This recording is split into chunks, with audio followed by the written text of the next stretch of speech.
yau an sa wannan riga mai aska, gobe an sa wannan, yau an sa wannan zana, kai duk rayuwanka a jin daɗin duniya kwambo shikenan kai ne mai aikin yi. Wato mu da kake garma da yar wannan yar riga da yar hulariyar ɗaya ne, wato idan mu babu da aikin yi ko?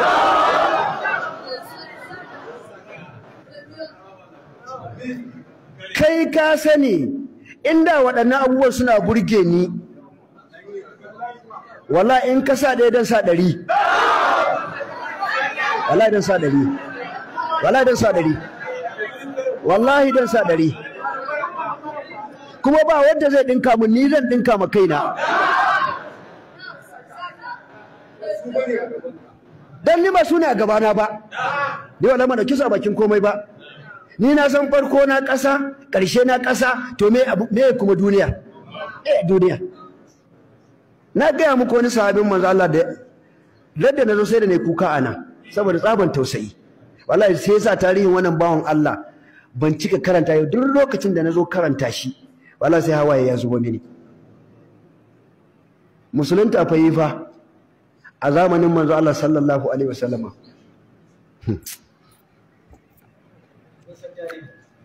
Mun sani ko to mu je gaba kawai ya isa, tun da kun sani ya isa. Alaikun salam. Na'am.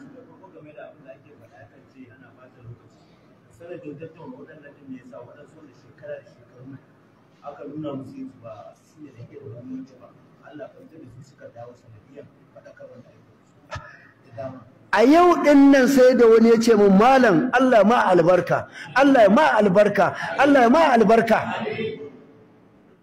Ya ce wallahi malam, hatta babana, yana ce babansa da ya rasu, wallahi sama da shekara 30 sai da babansa ya yi fushi akan matsalan ɗora hannun dama akan hagu, aka ce masa ya bari, shi limami ne, ya ce wallahi ba zai bari ba.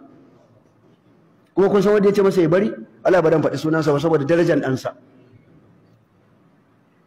Ya ce kan sallama biyu ɗin nan, ya ce kai baban nan na akan masallacinsa sai da aka je kotu, aka nemi ƙungiya ta nemi ta kwace masa, shi ya gina, har kotu an je, har kotu ta tabbatar masa kayansa. Kuma abin mamaki waɗanda suka kai shi kotun fa shi ma yake karantar da su ƙungiya da ƙungiyanci. In na fito da abin su sun sani ai, Allah su sun sani, su sun sani wallahi, Allah su sun sani.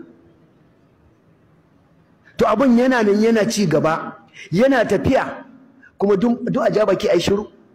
Har yanzu masu irin wannan aqidan ba su bari ba, suna ci gaba da halakar da mutane. Ba su halakarwa. Ka je ƙauyuka su ka gani, wala ƙauyawa suna bin su da sunan cewan su ɗin nan masu kau da bid'a ne da tsaye da sunna, alhali sunnan suke kawarwa.